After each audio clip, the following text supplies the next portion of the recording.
This is Hubwonk. I'm Joe Selvaggi. Welcome to Hubwonk, a podcast of Pioneer Institute, a think tank in Boston. The high cost of housing is often the top reason why so many people choose to leave Massachusetts or decide to live and work elsewhere. In response to this ongoing challenge, Governor Maura Healey has just signed a sweeping $5.2 billion housing bill.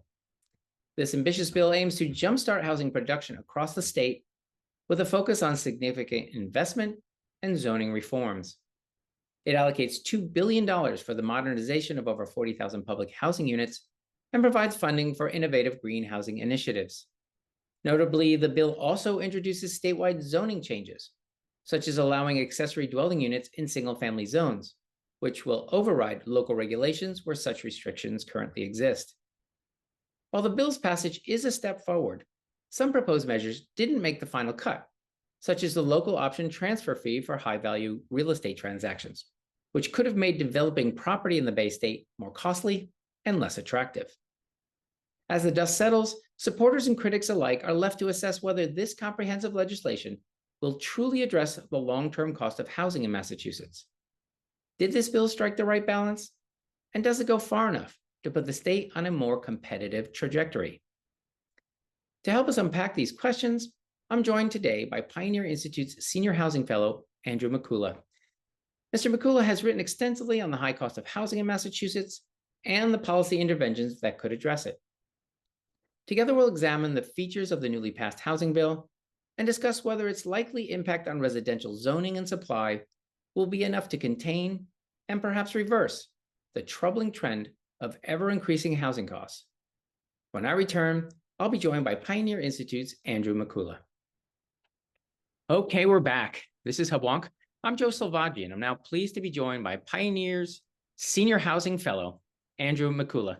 Welcome back to Hubwonk, Andrew. Thanks so much for having me back, Joe. Well, it's great. Like last time we met, we had the webinar on housing, and I want to drag you back to the podcast to talk about the topic again, largely because we've just passed a very, very large housing bill, and I want our listeners to get into it because you and I talk often about theory, how we could make housing a little more affordable for us here in Massachusetts. It's a huge challenge, perhaps the number one challenge on everyone's mind of how to afford their rent or their next house. And hopefully the legislature is doing things that might help everybody at every level, from higher income, middle income, and particularly low income in this particular bill. So you've written extensively about what you perhaps thought would be wise to put into this bill. And now we've got it passed on, I think it was August 1st. $5.2 billion, it spans over the next 5 years. So that's a lot of money, $5.2 billion. So for the benefit of our listeners that want to understand more about this, let's talk about how the sausage was made. We've got a sort of a compromise between the governor's vision of this, the House's vision of this, the Senate's vision. How does this process work? Before we get into the particulars, how does a bill become a law, to do Schoolhouse Rock here? Right. So very basically, the governor proposed an initial version of the bill last October for the legislature to debate that reflected her priorities, her administration's priorities. As usual, it took until pretty close to the end of the legislative session on July 31st to move the bill forward. The House passed their version of the bill in early June, and the Senate passed a different version in late June. And then the two branches of the legislature spent another month or so resolving the differences between their bills. They actually went beyond their own July 31st deadline. They kind of suspended their own rules so they could pass the final version of the bill on August 1st, like you said. And then a week later, Governor Healey signed it into law on August 8th. Okay, all right. So we've got everybody, that's how it's supposed to work. Maybe if just a little bit late. Now, so let's take it apart a little bit. Again, everybody sort of had their input, and what was finally passed was a compromise amongst those three groups. So let's talk about what made it in, and then perhaps towards the end of our conversation, we'll talk about what was left out. First, there's about $2 billion in public housing. Again, that seems like a lot of money. How many people in Massachusetts are in public housing? If you asked me, I really wouldn't know with any even a range. And then what is this $2 billion intended to do? Yeah, so that's the biggest spending item in the bond bill, is intended to fund maintenance and upkeep of public housing units, home to about 70,000 Massachusetts residents, so that's 1% of the state's population. Housing activists have fought for a couple of years now to improve living conditions in these units. Like they always have it. They've been really kind of focused on it in the past couple of years. Most of these units were built in the 1970s or earlier and haven't been particularly well maintained over time. Some of them have safety hazards. Um, I personally think we should keep the promises we've already made to residents of public housing in terms of the safety and quality of those units. But in the long term, they might be easier to maintain if we redeveloped more of them into mixed income properties with more units. It's just hard and inefficient for a lot of small local housing authorities to take on projects like that. So that's kind of why the state needs to kind of step in the meantime and help maintain them. Yes, I tend to agree. I mean, I know of the public housing units in the South End. They're not in a good state of repair. I know, doors don't work, elevators don't work. People with special, disability issues can't get up and downstairs. So, as you say, I think we owe it to people to keep the promises we've made in the past and rehabilitate those units. Say more about, how these are managed. You and I have talked about public housing, but there's a range of housing and how they're managed. So let's take it apart. How they're managed. There's some are managed by small housing authorities, some by larger. Describe for me, the range of, everything from units that are built and managed entirely by the state, and perhaps some sort of. You mentioned the word hybrid. Describe to us what that looks like. Yeah, so I mean, there are a lot of local housing authorities in Massachusetts that are managing these units. Some of them are very small, only have maybe 100 or so. Others have thousands. I think the Boston and Cambridge housing authorities are the largest. And some of them are particularly aggressive at, finding creative financing and redeveloping their housing units, to update them. Cambridge in particular has a bunch of creative solutions for that. I won't get into it. That's might be beyond the scope of the podcast. But in general, I mean, the bond bill isn't changing how public housing is built or managed, but it does include $200 million to help finance a so-called demonstration program to revitalize public housing in a way that reduces the need for future state funding. So I think that's potentially a good use of bond bill money.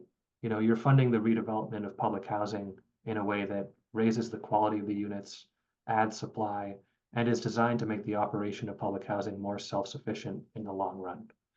And like I mentioned, that's, a lot of it is about mixed income units, more units take advantage of economies of scale.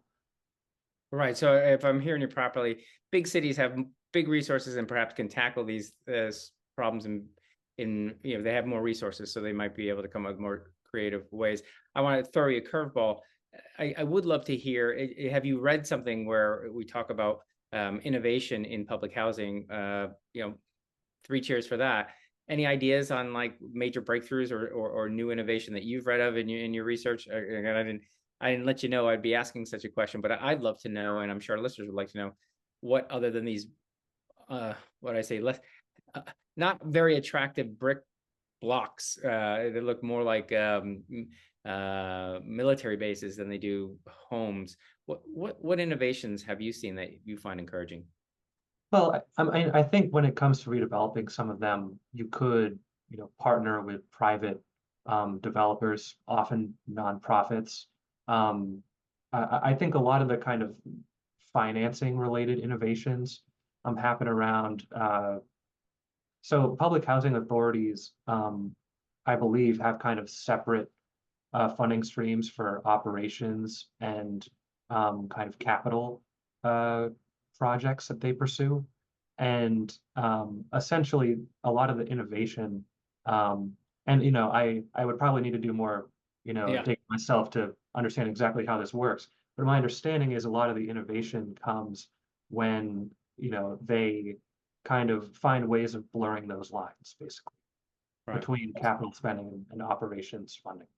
Right, sure. Okay. All right. I saw quite a few references to entities I don't quite understand. You may not go deep on any of these either. I saw, literally, hundreds of millions of dollars going to these trust funds. One was labeled Affordable Housing Trust Fund, Investment Trust Fund, Housing Innovations Trust Fund, Middle Income Trust Fund. How do these entities contribute to creating or sustaining affordable housing? Um, and again, I'll jump ahead and say, by your estimation, do these things work? Yeah. I mean, it depends.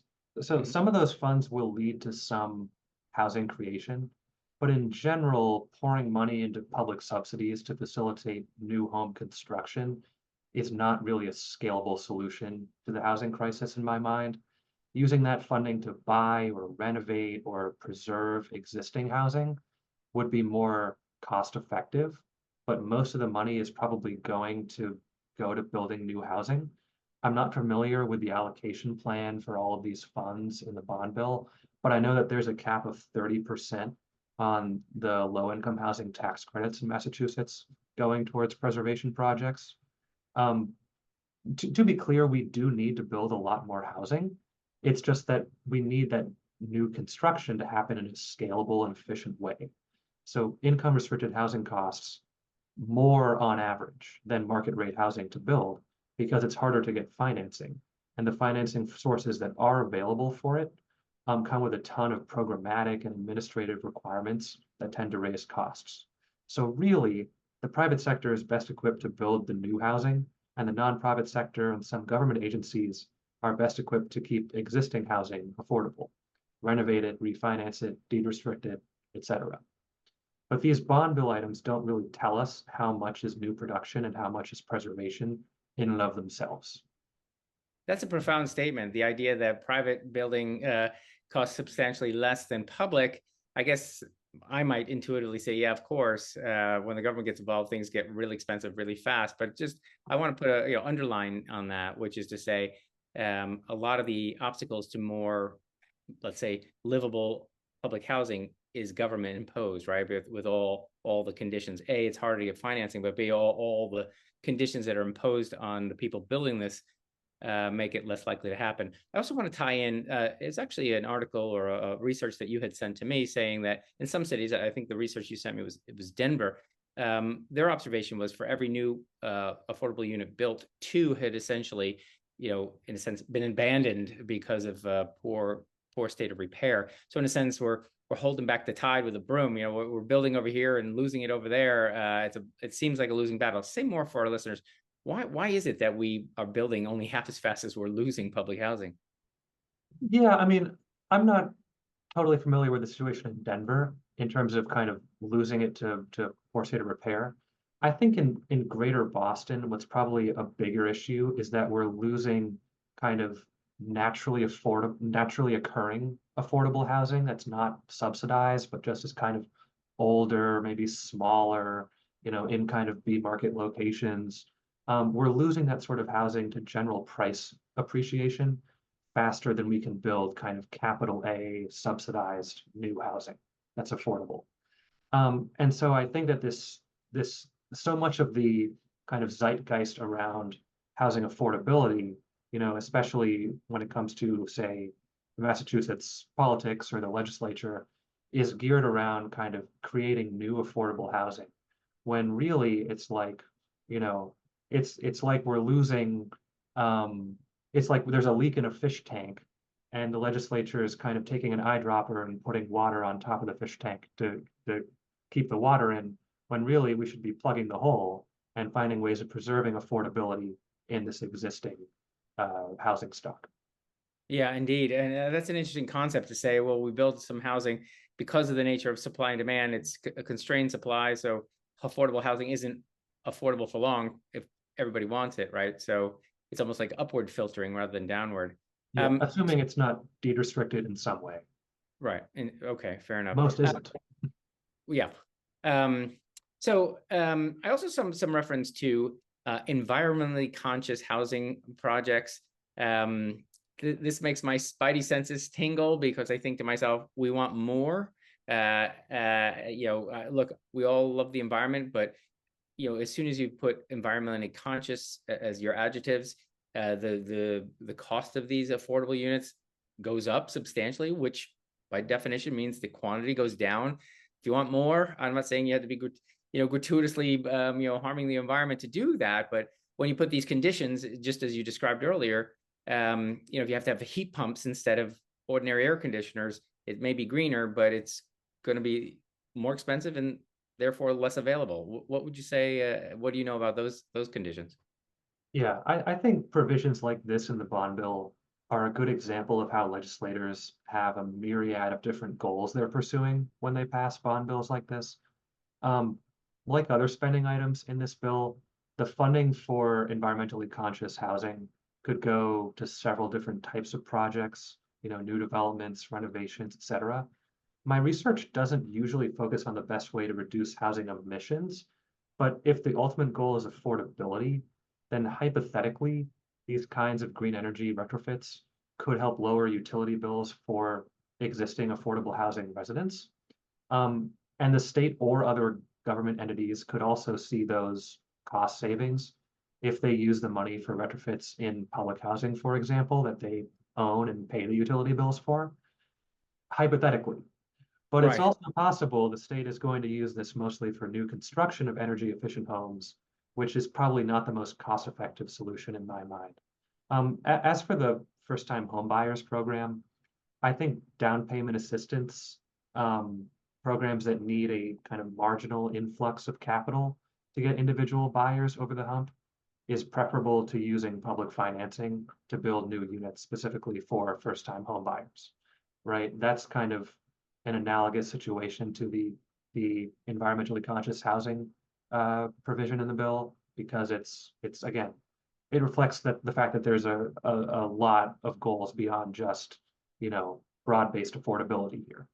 Yes, indeed. I didn't hit on the first time home buyers, but again, we have a lot of young people starting out. They want to get that first rung on the housing ladder. They want to buy, and what you're suggesting is rather than try to design and build some public um, housing design for first time home buyers, it's far more effective, perhaps, to provide financing for first time home buyers to buy at market rates.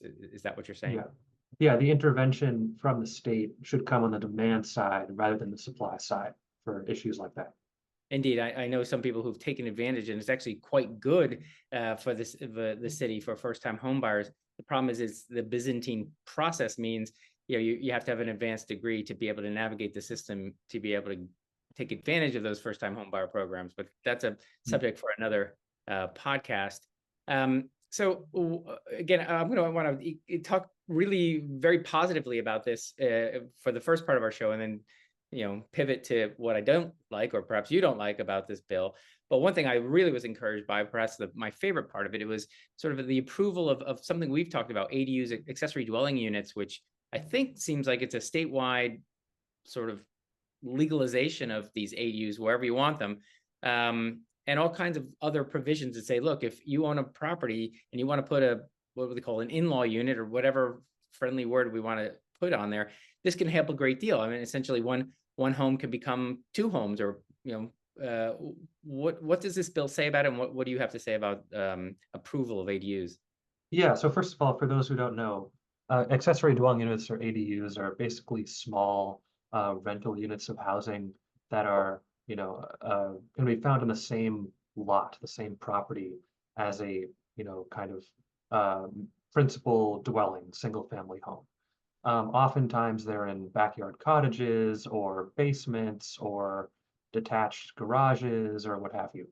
The bond bill basically preempts municipalities from outlawing ADUs up to 900 square feet, or half the size of the main house, whichever is smaller. So municipalities, can't ban them. They have to let them under the same rules that they have for kind of the same dimensional standards, et cetera, they have for, say, a pool house or another type of structure on your lot. They also can't make owner occupancy requirements for them which could help make it easier to finance them if you're a homeowner who wants to build one. And municipalities can only require one additional parking space for an ADU beyond what's required of the main house as well. So I agree that this is a great idea, Joe. I think ADUs are among the most incremental, non-disruptive, flexible in use, low cost type of housing that fits in almost anywhere, in almost any existing neighborhood. Sure, and I won't bang on about it. Of course, it also is respect for property rights of people who want to do this in their own property.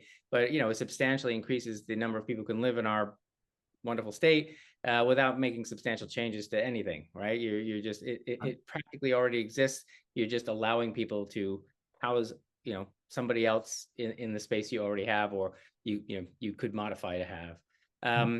All right, so 3 cheers for that feature. Now let's pivot to some of the stuff I don't like, and I would love to hear your view. I'm really uncomfortable with this idea that we now, and you can set me straight if I've got my facts wrong, we now seal the records of people who have been legally evicted from their property so that future landlords will not know about this. It's not unlike someone's criminal record, being concealed from future employers or future landlords. This is information that I assume had been public record that would no longer be public record, that in a sense a landlord would not know that the person applying to rent there has been forcibly evicted from a prior home. I can understand the logic of wanting to either hide or expunge it from one's record, but of course there's value in that information for the landlord. For the benefit of our listeners, how would you frame this as someone who studies this? Is this a good thing? Maybe I'm wearing my landlord hat rather than my tenant hat, but what are your observations about the effect of this kind of limiting of access to information? Yeah, so my understanding is it doesn't automatically seal all eviction records. It just gives the courts more discretion to seal records in certain cases. So I think the proponents of this policy just want tenants who were evicted for reasons that had nothing to do with their kind of personal conduct to still be able to find quality housing. But you're absolutely right that the trade-off is it becomes even harder to be a landlord in Massachusetts. You have to kind of price the risk of, maybe this person was evicted, maybe I don't want them to be my tenant, kind of into the rent now. But yeah, so frankly, we're going to need more people to be landlords in Massachusetts if we're going to solve this housing crisis. But I'll also say that I think this eviction record sealing provision didn't go as far as it could have. And, like I mentioned, the courts still have a lot of discretion in how they process these record sealing requests. So we'll see how it plays out over time. Indeed. Again, I'm sure everyone listening is thinking, oh, well, how I'm not going to cry a river for those poor landlords. But of course, if you make it harder to be a landlord, there'll be fewer of them, which means there's fewer properties to rent, which means you reduce the supply, the price of renting a property goes up. So, it may not seem intuitive, but helping landlords helps tenants. And this does the opposite. But I'm glad you stipulate that it's perhaps a court's discretion as which will be hidden and which will be public record. All right, let's move on to another really bad idea that did not make it into the final version of the bill, which I'm thrilled about. We've all heard about this potential for a transfer tax. I think, as I know it, a 2% transfer tax on properties that are sold worth more than $1 million, and that goes for residential and commercial.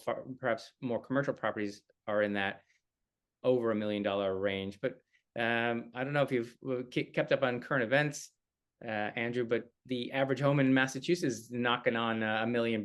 So that's a tax that would be incurred by everyone, and make it more difficult, more painful to sell a home when we wish there were more homes for sale. So it didn't make it in there, but what would you say about the wisdom of a transfer tax?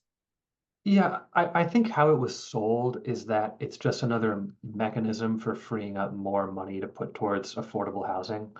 And I think that the kind of reason why it was stopped is because it wasn't just going to affect residential property, it's also going to affect commercial property. And so the commercial real estate industry fiercely opposed it. And they successfully argued that, We're already reeling from the aftermath of COVID and dealing with declining property values. Levying this transfer fee is going to kind of feed this kind of urban doom loop effect that will deter people from investing in Massachusetts while eroding the tax base further, right? That's their argument. And I think, maybe that sort of effect is more relevant to Boston than other places.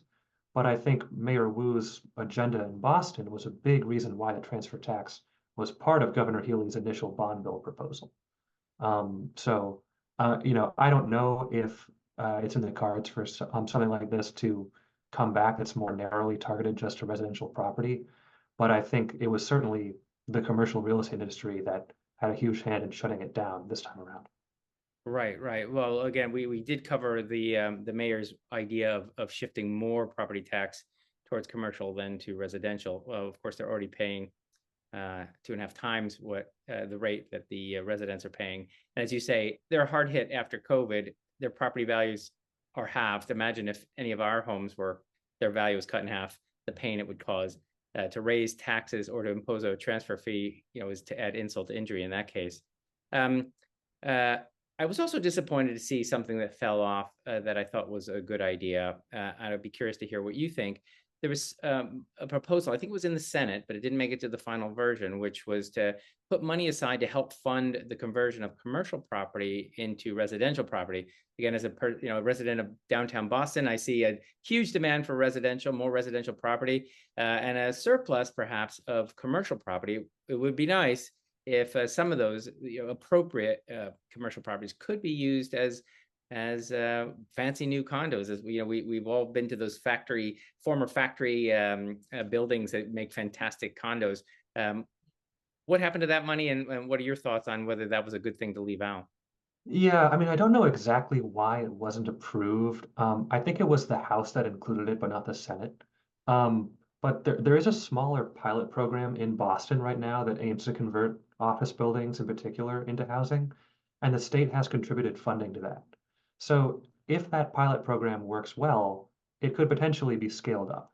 But frankly, I'm not sure that's going to be the most cost-effective approach either, especially if the city is trying to prioritize units that have their own kind of bathrooms and kitchens, because it's really expensive to add all that plumbing infrastructure to office buildings that right now usually only have, one bathroom per floor and not really a full kitchen and whatnot. It might be better to pursue converting them into, kind of dorm style living for college kids. But I think that, most of the programs I've seen that try to make these conversions work, that's not kind of who they're targeting. They want kind of deeper affordability, not just necessarily for someone who's going to Harvard, Right, right?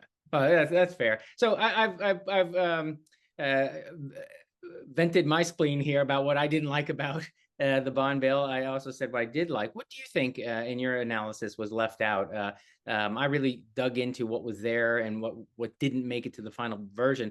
I won't say this is your king for a day question, but if you had to write this, what do you think is important that was left out? And then we'll draw it back to more generalized issues in the Yeah. end. I'm going to talk about a provision that I thought was really interesting, but kind of, took the wrong approach to tying housing to kind of infrastructure. So there was this fascinating proposal to basically give $1 billion to the Massachusetts Water Resources Authority, or MWRA, a quasi-state agency, so that they can expand their service area and open up new suburban areas for development by basically expanding sewer and water lines into previously uh, kind of suburbs that previously relied on, septic systems and kind of local water sources. I'm glad this wasn't included in the bill. I think that it would take decades and billions of dollars before it actually facilitated the creation of housing at a like large enough scale to justify the upfront capital. I think it would make much more sense to allow for denser housing typologies in areas that are already served by the MWRA. That's the approach that the state of Vermont took in a bill they passed last year. So even in a rural state like Vermont, you can build up to 4 units at a time pretty much anywhere that has public water and sewer service available. But in kind of well amenitized, transit rich suburbs like Newton or Medford, you can't. So it's the sort of thing that I think would be cost effective and timely, maybe not very politically expedient to change. But if I was king for a day, that's probably what I would do. So what you're saying, the normal evolution of things is you build a bunch of houses in the middle of nowhere with septics. You get so many septics, you're like, well, wouldn't it be great if we had a sewer? They build a sewer, and it sort of comes after the development over time. In this sort of suggestion, this MWRA suggestion would be, let's build a bunch of sewers, and let's hope then that there's houses that are built around it to take advantage of them. This is essentially putting the cart before the horse. Am I, characterizing your argument fairly? So I think the beauty of my proposal is the infrastructure already exists. It's just kind of matching the level of private development to the level of kind of public investment that already is there, right? So you have, communities that are, I'd say, kind of suburban in character, or mostly suburban character, but still have access to this, or still rely on this regional water and sewer system that's, operating substantially below capacity. And you might need to, like, on a local level replace some pipes or to make that work, but that could largely be funded by developers, and it wouldn't require a huge influx of capital from the state, like the proposal in the House's version of the bond bill would. Um, so, in a phrase, don't expand the infrastructure, make better use of the existing infrastructure. That's great, which is a great segue for me. I'm going to pull back then from the bond bill and talk about what you and I have discussed in the past, the need for more housing in the region. And we're free market guys. We believe the market is wise, and largely the reason we have such expensive housing is the supply is constrained. Why don't we have more supply? Largely the boogeyman in this morality play is zoning, and so this is my long way of transitioning to a discussion about the MBTA Communities Act, which is essentially saying, look, we've got, as you mentioned, good infrastructure, lots of lines, lots of places places that people want to live that are already developed, but they don't get to develop more because they have zoning constraints. The MBTA Communities Act, it's separate from the bond bill, but related.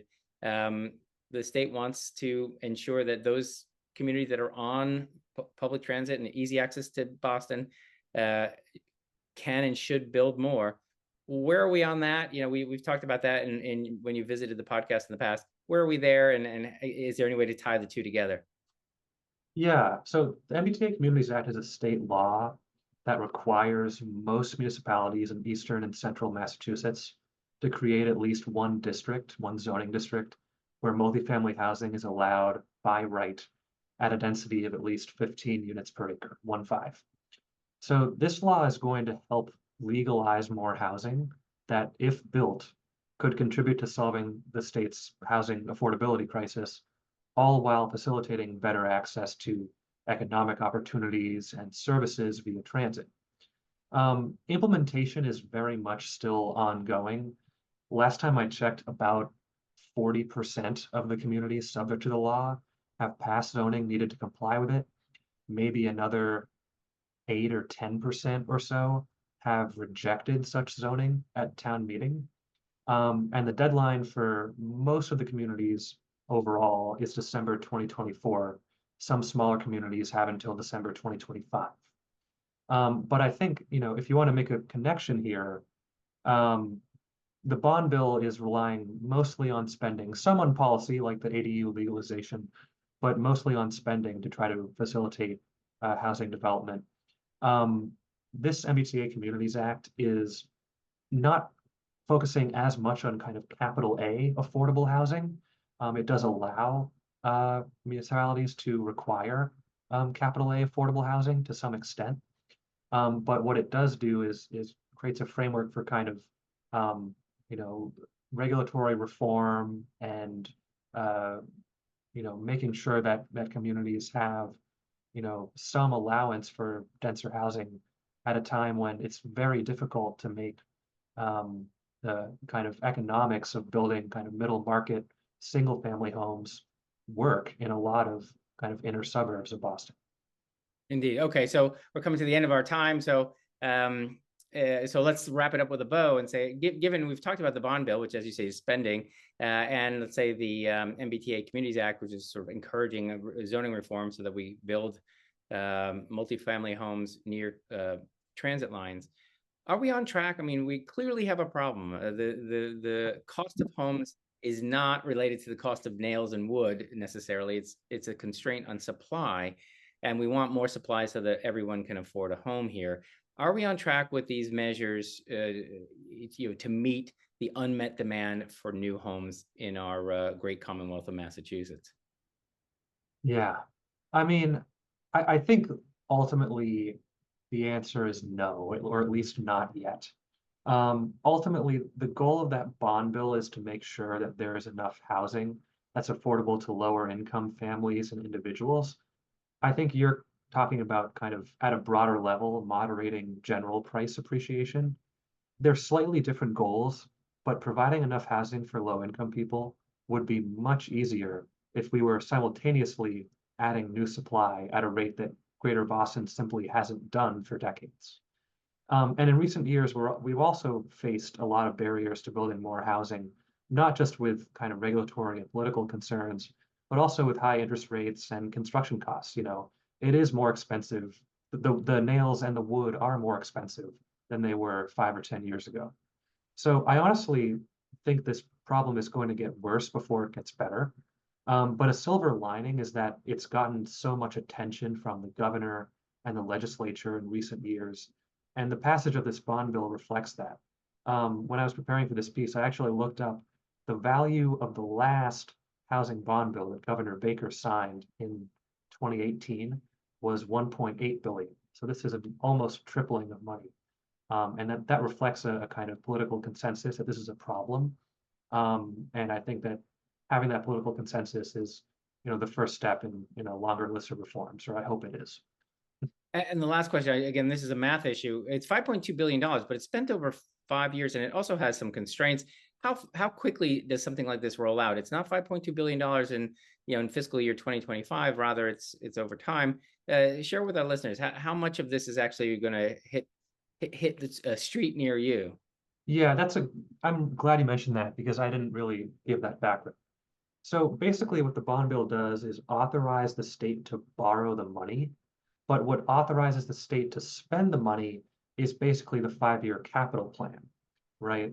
And that capital plan allocates only about $2 billion to housing. So most of this money is probably not going to get spent. It's just kind of a menu of options for the governor and her administration going forward, to, be able to kind of, adjust what they put the money towards to the moment for the next 5 years. But you're absolutely right, Joe, that there's a big difference between putting something in a bond bill and having it hit the streets. Right. So they can borrow for these worthy projects. They don't have to borrow for these worthy projects. But that, as you say, it's the menu. They only can choose from the menu. They can't order. You can't order the steak in the fish restaurant, right? They have to stick to this as their framework for the next 5 years. Right. Absolutely. All right. Where can our listeners find your piece and your future research work for future reference? pioneerinstitute.org is where I, frequently post blogs. We'll cross list any op-eds I write, and I have plenty more kind of in-depth policy briefs on the docket in the future. Okay, wonderful. Well, I hope you'll join us again in the future, perhaps late. We'll talk about the MBTA Communities Act at the end of the year when the deadline is passed, see how that's going. So thank you again for joining me, Andrew. This has been a great conversation. I hope our listeners learned a few things. Thank you so much, Joe. Always good to be back on Hubwonk. This has been another episode of Hubwonk. If you enjoyed today's show, there are several ways to support Hubwonk and Pioneer Institute. It would be easier for you and better for us if you subscribe to Hubwonk on your iTunes podcatcher. It would make it easier for others to find Hubwonk if you offer a 5-star rating or a favorable review. We're grateful if you share Hubwonk with friends. If you have ideas or comments or suggestions for me about future episode topics, you're welcome to email me at hubwonk@pioneerinstitute.org. Please join me next week for a new episode of Hubwonk.